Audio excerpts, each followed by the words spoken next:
Hello दोस्तों, match के चौहान आहन academy में आप सभी का स्वागत करता हूं।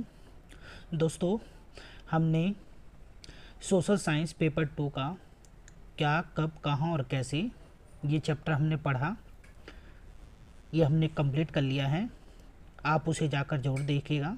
अगर आपने जिस भी छात्र ने वो वीडियो पहली वीडियो मेरी नहीं देखी है तो उसे आप देखिएगा, क्योंकि आज मैं सीटेट एग्ज़ाम में जो उस चैप्टर से प्रश्न पूछे गए हैं वो आपके सामने लाता हूं और हम आज इसको भी सॉल्व करेंगे। देखिएगा आपको इस चैप्टर में से कितने क्वेश्चन आपको आते हैं। आप ध्यान रखिएगा कि ये सीटेट एग्ज़ाम में पिछले सालों में पूछे गए प्रश्न हैं जो कि मैं आज आपके लिए लेकर आया हूँ। तो चलिए शुरू करते हैं। ठीक है, क्या, कब और कहाँ और कैसे। ठीक है, अब हम इसमें पढ़ेंगे इस अध्याय से सीटेट में पूछे गए प्रश्न कौन कौन से हैं। तो चलिए, पहला प्रश्न है इसमें,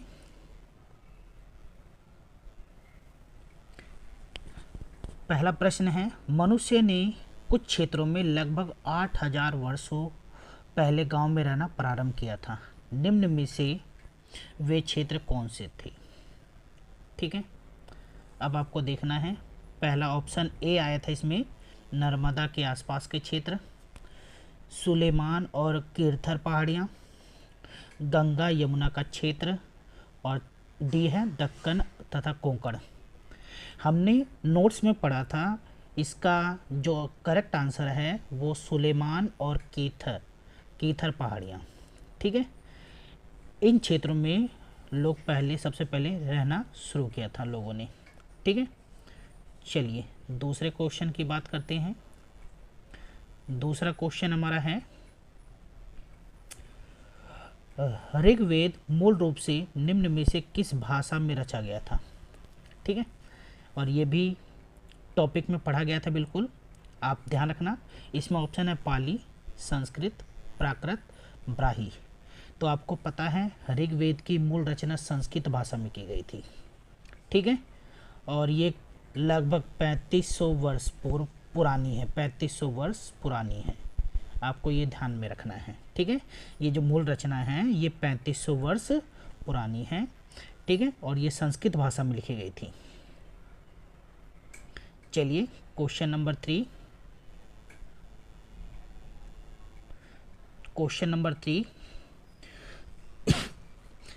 सबसे पुरानी पांडुलिपि डैश पर लिखी गई थी। ठीक है, पांडुलिपि कहाँ किस पर लिखी जाती थी। ऑप्शन यहाँ पर पत्थरों पर, कागज़ों पर, लकड़ी पर, ताड़पत्रों पर। ठीक है, तो हमारा इसमें करेक्ट आंसर है ताड़पत्रों पर। ठीक है, सबसे पुरानी पांडुलिपि किस पे लिखी गई थी, ताड़पत्रों पर। और याद रखना पांडुलिपि ताड़पत्रों पर लिखी जाती है। ये भुर्ज नामक एक पेड़ होता है, पेड़ की छाल होती है जो हिमालय में पाई जाती है। ठीक है, तो आप भी कमेंट बॉक्स में इसका आंसर ज़रूर लिखिएगा और करेक्ट देखना आप कितना आंसर इसमें करेक्ट देते हैं।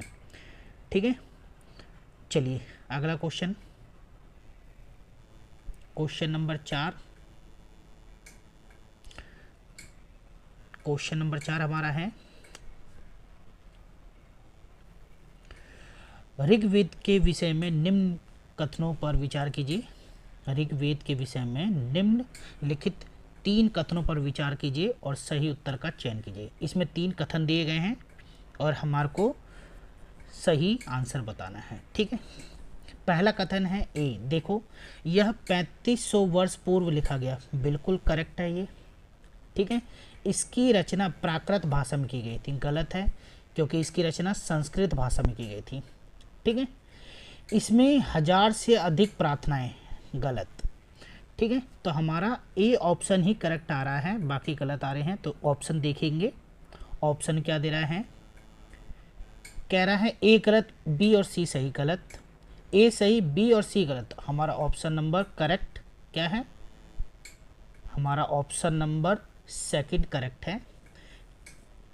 ठीक है, आपको ध्यान रखना है, ए सही है, 3500 वर्ष पूर्व लिखी गई थी, मगर इसकी रचना संस्कृत भाषा में की गई थी। ठीक है, चलिए अगले क्वेश्चन की बात करते हैं। Question number 5, question number 5, Bharat लोगों का एक समूह था जिसका उल्लेख ऋग्वेद में मिलता है। वे डैश में रहते थे। ठीक है, वे कहाँ रहते थे? दक्षिण भारत में, उत्तर भारत में, पश्चिम भारत में, उत्तर पश्चिम भारत में। ठीक है, नोट्स में मैंने आपको पढ़ा रखा है वो कौन से क्षेत्र में रहते थे, उत्तर पश्चिम भारत में।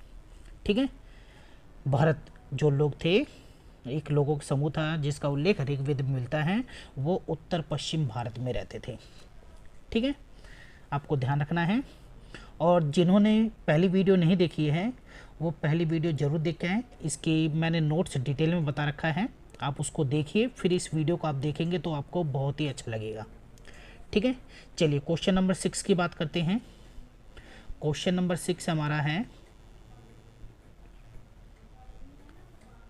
निम्न में से कौन सा क्षेत्र प्राचीन काल में मगध के नाम से जाना जाता था? बहुत ही अच्छा क्वेश्चन है ये, और जो पूछा भी गया है। ठीक है, निम्न में से कौन सा क्षेत्र प्राचीन काल में मगध के नाम से जाना जाता था? पहला है गंगा दक्षिण का क्षेत्र, गंगा यमुना का क्षेत्र, गंगा का उत्तरी क्षेत्र, डी है यमुना तथा चंबल का क्षेत्र। ठीक है, अब आपको ध्यान रखना है इसका आंसर क्या है, गंगा का दक्षिणी क्षेत्र।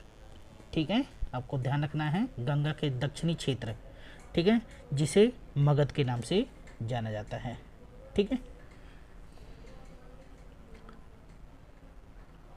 चलिए अगला क्वेश्चन देखते हैं।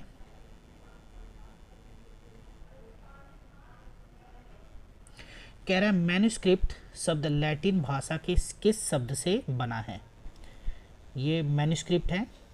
ठीक है, मैन्युस्क्रिप्ट है, ये लैटिन भाषा के किस शब्द से बना है?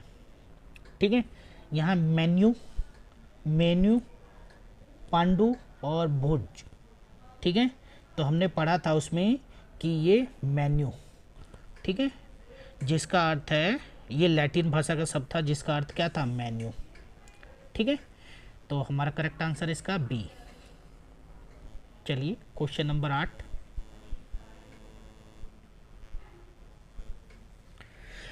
पांडुलिपि किस पेड़ की छाल पर लिखी जाती थी? अभी हमने ऊपर भी मैंने आपको बताया था। यहाँ ऑप्शन है अशोक, बरगद, भोज, नीम। ठीक है, तो पांडुलिपि किस पेड़ की छाल पर लिखी जाती थी? भोज नामक एक पेड़ था जो हिमालय में पाया जाता था। ठीक है, और उसकी छाल पर ये लिखी जाती थी, तो ये भोज नामक एक पेड़ की छाल होती है जिस पे पांडुलिपि लिखी जाती है। ठीक है, चलिए क्वेश्चन नंबर 9, क्वेश्चन नंबर 9, चलिए, अतीत में किस भाषा का प्रयोग आम लोग करते थे? अतीत में किस भाषा का प्रयोग आम लोग करते थे? यहाँ ऑप्शन है प्राकृत, संस्कृत, हिंदी, उर्दू। तो हमने पढ़ा था कि अतीत में लोग प्राकृत भाषा का प्रयोग करते थे, जो आम लोग थे वो प्राकृत भाषा का प्रयोग करते थे। ठीक है, तो ऑप्शन ए करेक्ट आंसर है। आप कमेंट बॉक्स में भी आप अपना आंसर दे करिए, और करेक्ट आंसर कितने हैं आपके, या आपके कितने मार्क्स आते हैं वो हम कमेंट बॉक्स में लिख के ज़रूर बताइएगा। क्वेश्चन नंबर 10 हमारा क्या कह रहा है कि पांडुलिपियाँ कहाँ से प्राप्त होती थी? पांडुलिपियाँ कहाँ से प्राप्त होती थी? ऑप्शन ए है गुफाओं से, ऑप्शन बी है खुदाई से, ऑप्शन सी मंदिर और विहारों से, तीसरा हिमालय से। ठीक है, तो हमने पढ़ा था कि जो पांडुलिपियाँ हैं वो मंदिरों और विहारों से प्राप्त की जाती थी। ठीक है, तो ऑप्शन सी हमारा करेक्ट आंसर है। चलिए क्वेश्चन नंबर 11 की बात करते हैं। क्वेश्चन नंबर 11, चावल सर्वप्रथम कहाँ उपजाया गया, कहाँ उगाया गया था? ठीक है, अब हम देखेंगे ऑप्शन ए गारो पहाड़ी के दक्षिण में, विंध्य पहाड़ी के उत्तर में, गंगा के मैदानी भाग में, नर्मदा नदी के किनारे। ठीक है, तो चावल सर्वप्रथम गारो पहाड़ी के दक्षिण में उगाया गया था। ऑप्शन ए करेक्ट आंसर है। ठीक है, आपको ध्यान रखना है। क्वेश्चन नंबर 12, चलिए क्वेश्चन नंबर 12 हमारा कह रहा है प्राचीन नगरों का विकास कहाँ हुआ। प्राचीन नगरों का विकास कहाँ हुआ। ऑप्शन ए है सिंधु एवं उसकी सहायक नदियों के किनारे। ऑप्शन बी गंगा एवं उसकी सहायक नदियों के किनारे। ऑप्शन सी है हिमालय की तराई में। ऑप्शन डी है विंध्य पहाड़ी के क्षेत्र में। ठीक है, तो हमारे को पता है प्राचीन नगरों का विकास सिंधु एवं उसकी सहायक नदियों के किनारे हुआ था। ठीक है, यहाँ से आधुनिक नगरों का विकास भी हुआ सिंधु एवं उसकी सहायक नदियों के किनारे ही। ठीक है, तो हमारा ऑप्शन ए करेक्ट आंसर है। चलिए अगला क्वेश्चन 13 क्वेश्चन देखते हैं। क्वेश्चन नंबर 13 कह रहा है उन क्षेत्रों के नाम बताइए जहां लोग सर्वप्रथम फसलें जैसे गेहूं जौ उपजाने लगे। ठीक है, तो उन क्षेत्रों के नाम पूछे जहां पर सबसे पहले लोगों ने गेहूं और जौ को उगाया। ऑप्शन है नर्मदा नदी के किनारे, गंगा नदी के किनारे, अरब सागर के तट पर, सुलेमान एवं कीर्थर क्षेत्र में। ठीक है, तो हमने इसको भी पढ़ा है, तो ऑप्शन करेक्ट हमारा है डी, सुलेमान और कीथर क्षेत्र में। ठीक है, सबसे पहले क्या उगाया गया था, गेहूं और जौ। चलिए क्वेश्चन नंबर 14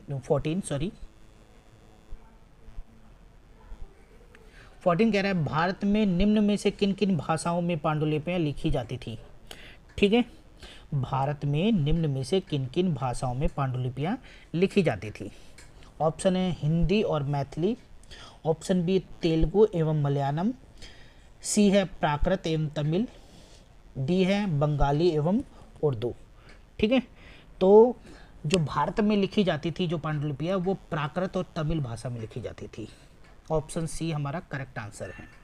ठीक है, तो यहाँ पर हमारे एग्जामिनेशन क्वेश्चन समाप्त होते हैं।